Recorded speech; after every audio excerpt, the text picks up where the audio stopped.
કરીને પ્રીત કરીને વાલા પ્રીત કરીને ઓ પ્યારા તારો પ્રેમ રસ પ્યારા તારો પ્રેમ રસ પ્યારા તારો પ્રેમ રસ પાજો ચલો ને લાલા ચલો ને લાલા चलो ने लाला माल तेरा बाग में बिराजो चलो ने लाला माल तेरा बाग में बिराजो माल तेरा बाग में बिराजो चलो ने लाला माल तेरा बाग में बिराजो चलो ने लाला चलो ने लाला चलो ने लाला माल तेरा बाग में बिराजो चलो ने लाला माल तेरा बाग में बिराजो माल तेरा बाग में बिराजो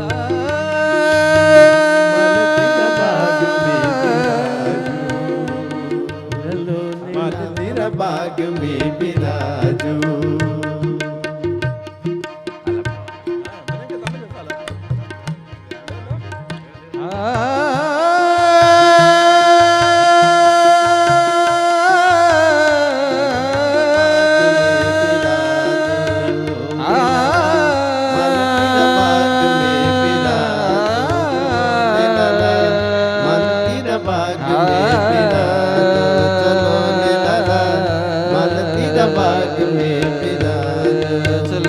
लाला चलो ने लाला चलो ने लाला माल तेरा बाग में बिराजो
યજમાન દીઠ એક જ વ્યક્તિ આવશે, બીજો કોઈ આવવાની જરૂર નથી. સવારે પૂજન થઈ ગયું છે, બીજા કોઈ સંબંધીઓ એના ના આવે.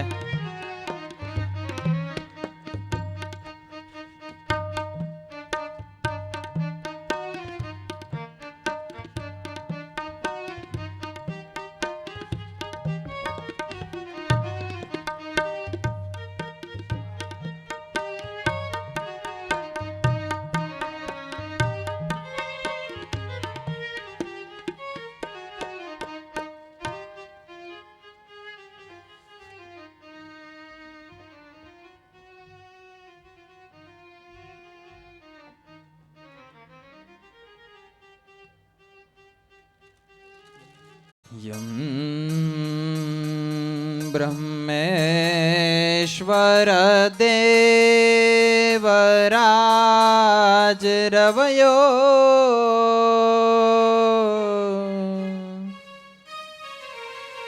દેવૈસ્તુ વંતે સ્તવૈ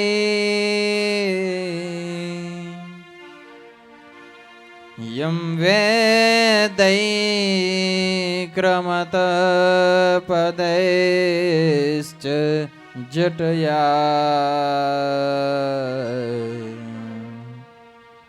ગાયન્તિ સામર્ષયઃ ધ્યાનેનાત્મનિયમ મહે પ્રતિદિનમ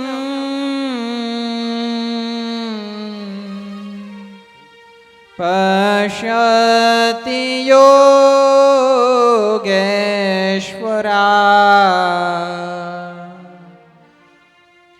યત્પારં નિગમાવિદુર્ન સહજા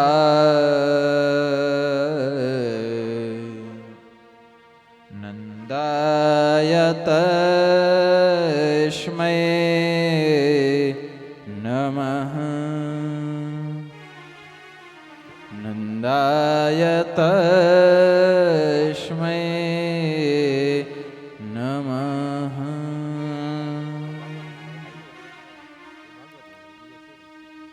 અનંત બ્રહ્માંડોના અધિપતિ સર્વ અવતારના અવતારી સર્વ કારણના કારણ એવા આપણા ઈષ્ટદેવ ભગવાન સ્વામિનારાયણ તથા એ ભગવાનને પોતાના હૃદય કમળમાં અખંડ ધારી રહેલા એવા આપણા સર્વેના ગુરુવર્ય પરમ પૂજ્ય સદગુરુવર્ય ધ્યાની સ્વામીજી, વ્યાસપીઠ ઉપર વિરાજમાન પરમ પૂજ્ય સદગુરુ શાસ્ત્રી સ્વામી સત્સંગ ભૂષણદાસજી સ્વામી, અન્ય બ્રહ્મનિષ્ઠ સંતો તથા શ્રીમદ સત્સંગી જીવન પંચાહન પારાયણના સર્વે ભાગ્યશાળી યજમાનશ્રીઓ તથા દેશ દેશાંતરથી પધારેલા ભાવિક ભક્તજનો,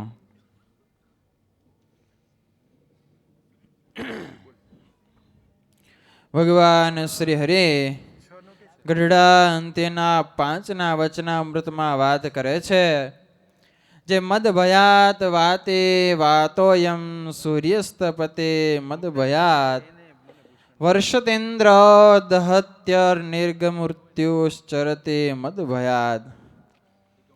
કહેતા ભાગવતજીની અંદર પણ કપિલ દેવ ભગવાને દેવહૂતિ પોતાની માતા પ્રત્યે ઉપદેશ આપ્યો કે હે માતા, મારા ભયથી વાયુ વાય છે, મારા ભયથી સૂર્ય તપે છે, ઇન્દ્ર પણ મારા ભયથી વરસે છે, અગ્નિ પણ મારા ભયથી બળે છે અને સાક્ષાત મૃત્યુ પણ મારા ભયથી પ્રાણીઓમાં નિરંતર વિચરણ કરે છે.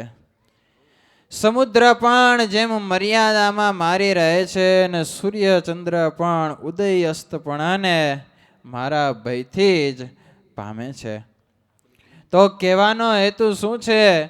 કપિલ દેવ પોતાની માતા પ્રત્યે ઉપદેશ આપે છે કે એવો ભગવાન જે હું, એ તમે મારા સ્વરૂપને ઓળખી લ્યો.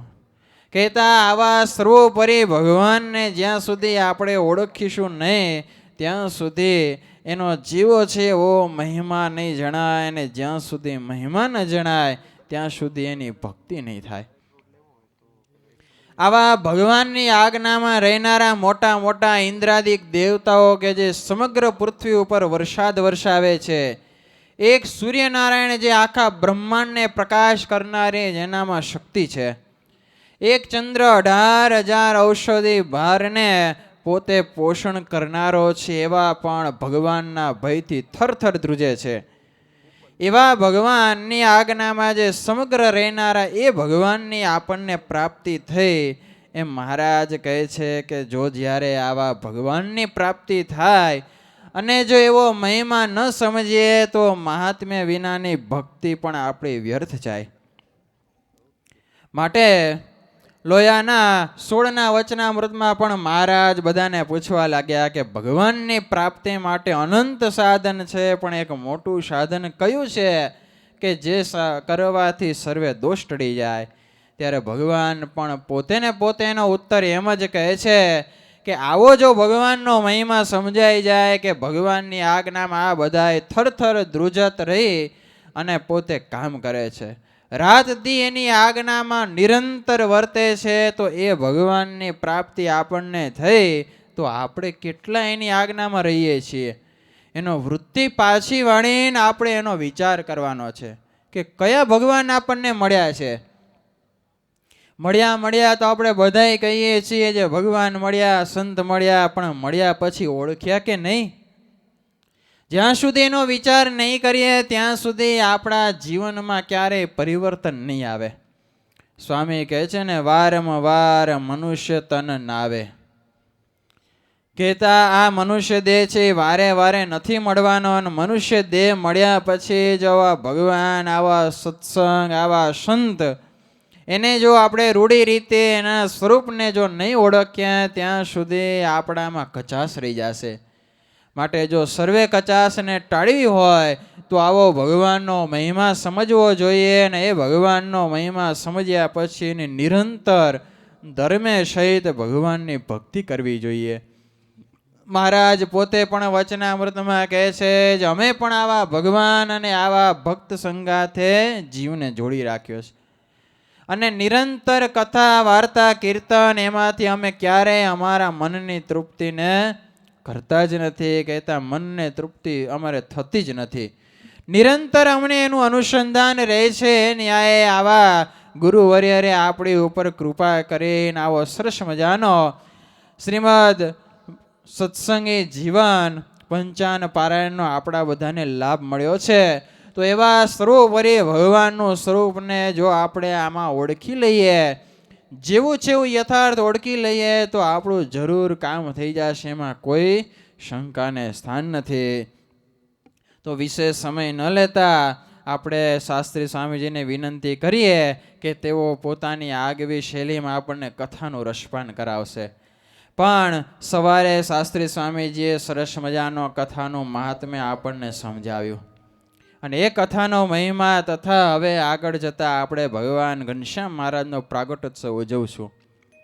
શાસ્ત્રી સ્વામીએ સવારે સરસ મજાની વાત કરેલી કે આજની તારીખ 15, ત્યારે મને એક વાત યાદ આવી ગઈ કે સ્વામીએ વાત કરી આજની તારીખ 15, પણ 15નું મહાત્મ્ય બહુ મોટું છે. એક લીટીમાં આપણે જોઈ લઈએ કે આજની સરસ મજાની સુંદર તારીખ 15, અને કણભા આવું કલ્યાણનું મોટું ગામ છે, મોટું ગામ બંદર.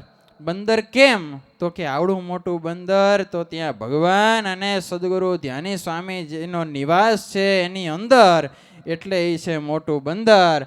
કામાદિકને કાઢે છે નિકંદર, સુખ પ્રાપ્ત કરવાનું સુંદર બંદર. મળશે સલુણો શ્યામ સુંદર, ત્યારે ઠંડા ઠંડા શેરડા પડશે હૃદયની અંદર. માટે શાસ્ત્રી સ્વામીજી કથા સંભળાવો એવી અમને સુંદર કે ચોટી જાય ચિત્ત જેવું ગુંદર. માટે સુમધુર રસ વેડાવળો સુંદર પરમ પૂજ્ય સાહિત્યાચાર્ય સદગુરુ શાસ્ત્રી સ્વામી સત્સંગ ભૂષણ દાસજી સ્વામી.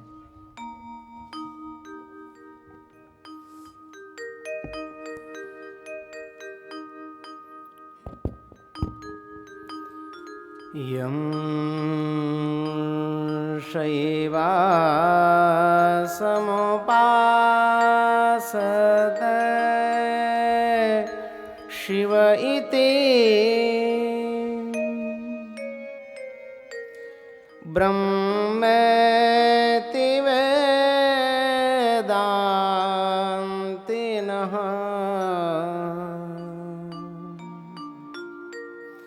બૌદ્ધઃ બુદ્ધૈતે પ્રમાણપટવઃ करते ति नैयायिकाः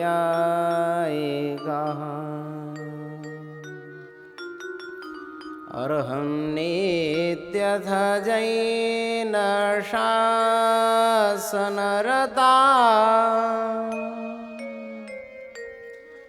कर्मेति मीमांसकः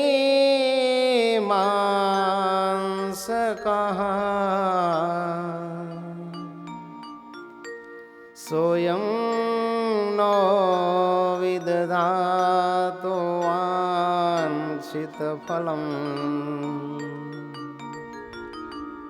श्रीस्वामिनारायणः।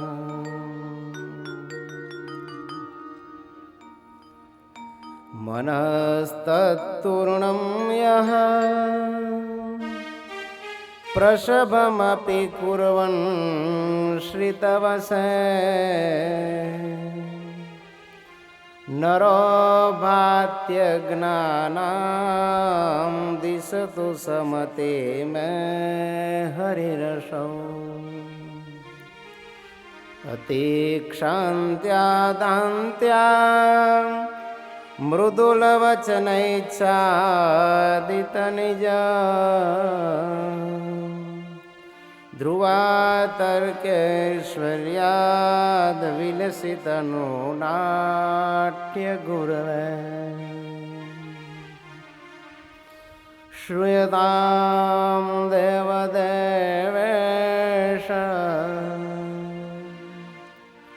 स्वामीनारायण प्रभो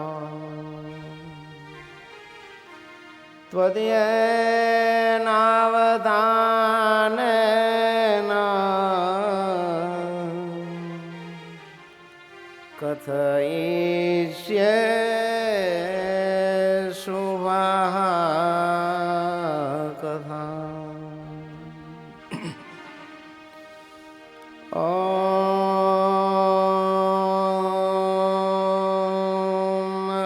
अवतारिण श्री स्वामिनारायणाय नमो नमः। ॐ श्री सहजानंद स्वामिने नमो नमः। ॐ श्री हरिकृष्णाय नमो नमः।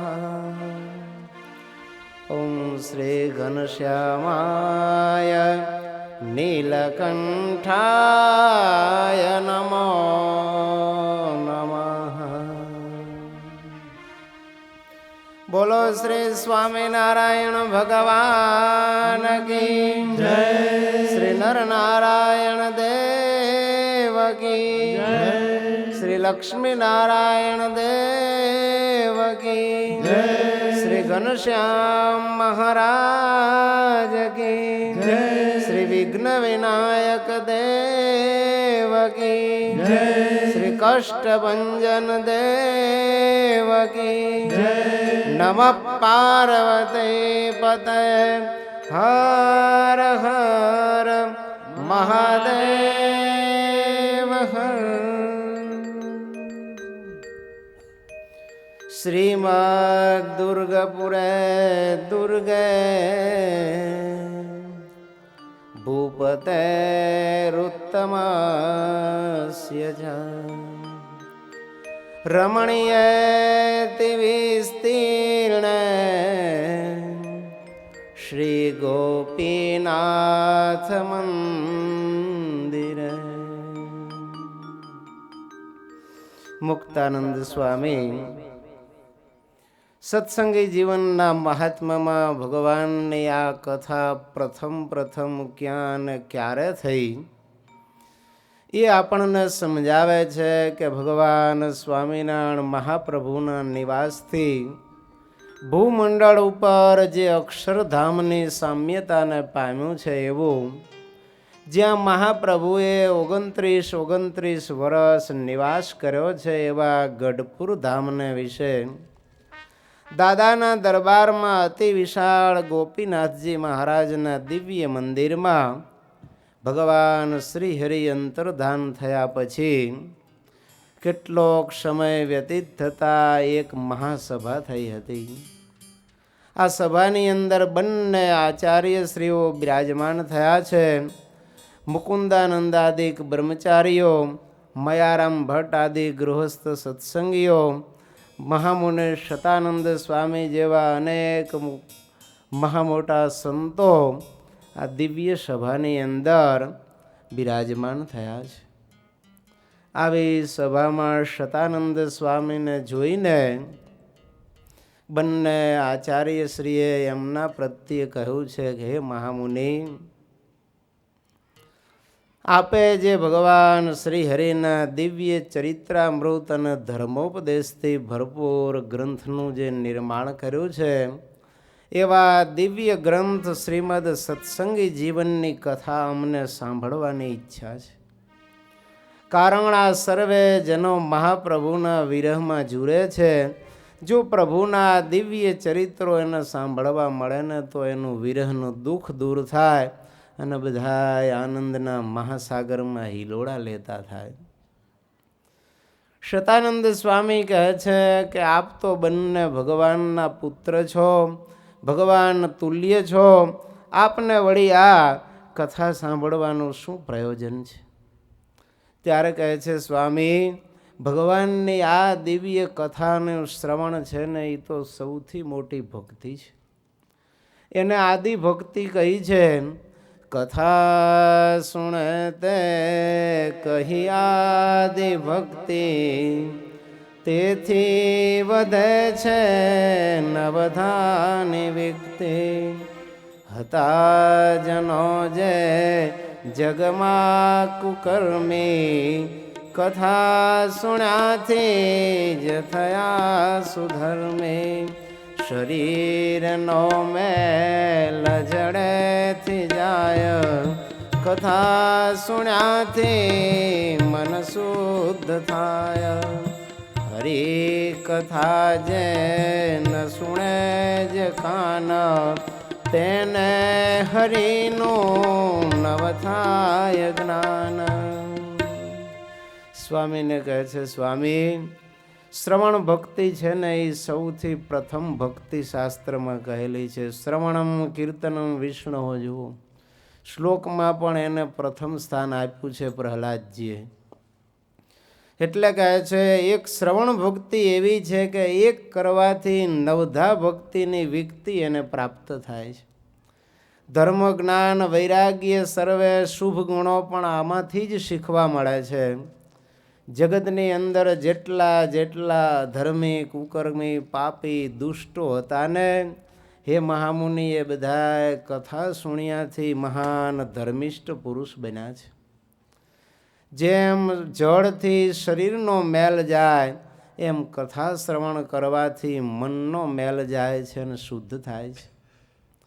જે કોઈ ભગવાનની કથા નથી સાંભળતા એને ક્યારેય ભગવત સ્વરૂપનું જ્ઞાન થતું નથી. સમીપ આવે મરવાનું જ્યારે ધીમે ધીમે અન્ન તજાય, ત્યારે સત્સંગમાંથી પડવાનું થાય, ધીમે ધીમે કૃષ્ણ કથા તજાય. જ્યારે ભગવાનની કથાની અરુચિ આવી ત્યારે જાણવાનું કે હવે આપણે સત્સંગમાંથી પડવાના થયા છીએ.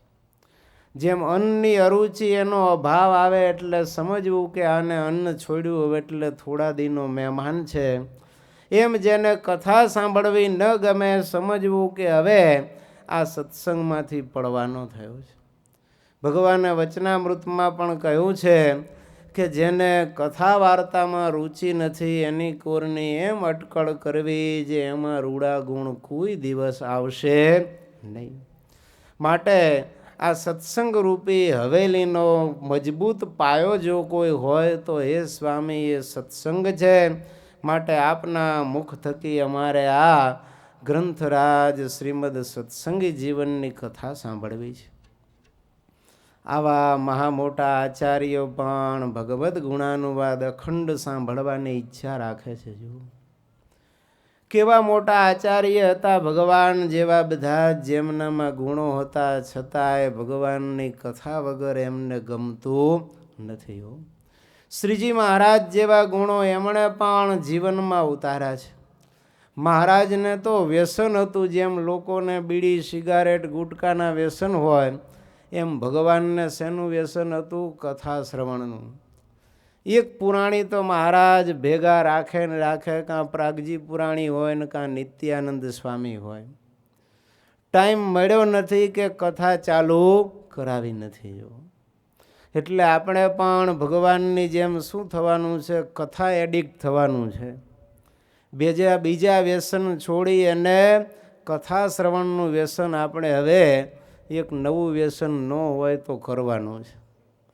બીજા વ્યસન છોડી અને આ એક વ્યસનને જીવનમાં સ્થાન આપીશું તો આપણી સત્સંગ કહેતા આધ્યાત્મિક માર્ગે ઉન્નતિ થશે. રઘુવીરજી મહારાજ તો કેવા સમર્થ! એક વખત ગઢડેથી કોઠારી ભક્તિ વલ્લભદાસજી સમૈયા ઉપર સંઘ લઈને વડતાલ આવેલા. રામનવમી ઉપર પણ એક વખત કોઠારીના પેટમાં એવી ચૂક આવે કે રહેવાય નહીં. પાર્ષદોને સમાચાર આપ્યા કે કહેજો કોઠારીને પેટમાં ભયંકર પીડા થાય છે. રઘુવીરજી મહારાજ કહે છે ચાલો આપણે કોઠારીને ખબર અંતર પૂછવા જઈએ. રઘુવીરજી મહારાજ ત્યાં પધાર્યા. સ્વામીને કહે છે સ્વામી કઈ જગ્યાએ બહુ દુખે છે? સ્વામીએ આંગળી અડાડીને દેખાડ્યું કે મહારાજ આ જગ્યાએ મને બહુ દુખે છે.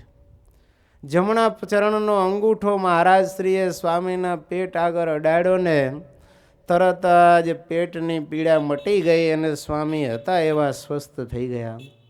સ્વામી કહે છે મહારાજ શ્રી ભલે આપ દર્શન દેવા પધાર્યા, મારું દુઃખ દૂર થયું ને શાંતિથી સમયો અને સભાનો લાભ લેવાશે. અયોધ્યા પ્રસાદજી મહારાજ એક વખત બીમાર હતા. ત્યારે ગુણાતીતાનંદ સ્વામીને મહારાજ શ્રીએ સમાચાર મોકલાવ્યા કે તમે વડતાલ જવાના છો તો 5-7 દિવસ અહીંયા અમદાવાદ થઈ અને પછી વડતાલ જજો. સમાચાર આવ્યા છે. સ્વામી એ વખતે જૂનાગઢથી ગઢડા પહોંચેલા. સ્વામીએ વિચાર કર્યો કે રઘુવીરજી મહારાજે વડતાલ તેડાવ્યા છે, હવે મહારાજ શ્રીને સમાચાર પહોંચાડ્યા વગર અમદાવાદ કેમ જવાય? ત્યાં તો રઘુવીરજી મહારાજનો પણ સમાચાર લઈ અને એક માણસ આવ્યો. સ્વામીને કહે છે સ્વામી મહારાજ શ્રીએ કહ્યું છે કે આપ વડતાલ પધારો એ પહેલાં અયોધ્યા પ્રસાદજી મહારાજ બીમાર છે ને તમે ત્યાં જઈને પછી વડતાલ આવજો. સ્વામી રાજી થયા અને વડતાલ પધાર્યા. મહારાજ શ્રી ખૂબ રાજી થયા છે. સ્વામીના ઉતારા પાણી કરાવ્યા છે. સભામાં બેસી અને 2 કલાક સ્વામીએ ઠાકોર જમાડીને પછી સરસ વાતો કરી. સાંજે કથા વાર્તા નિયમ ચેષ્ટા કર્યા છે. મહારાજ શ્રીના ખબર અંતર પૂછ્યા. બીજે દિવસે તો સવારથી સ્વયં મહારાજ શ્રી પણ કથા સાંભળવા આવીને સભામાં સિંહાસન ઉપર બેસી ગયા.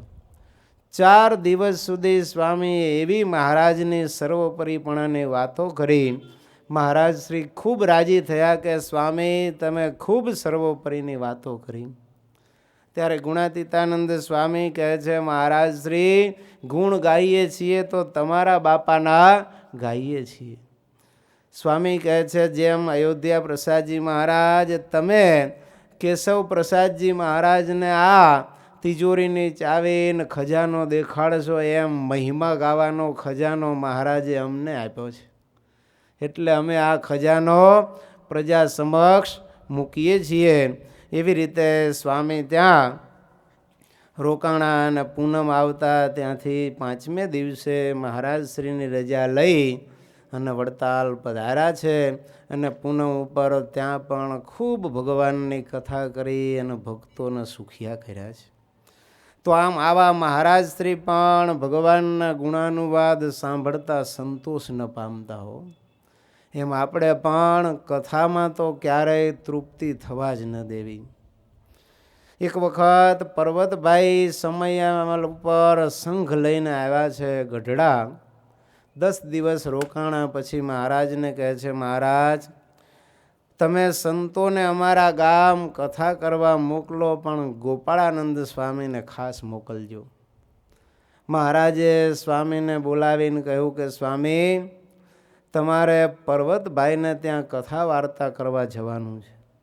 સાથે મોટા મોટા સંતો શતાનંદ સ્વામી, વ્યાપકાનંદ સ્વામી, કૃપાનંદ સ્વામી,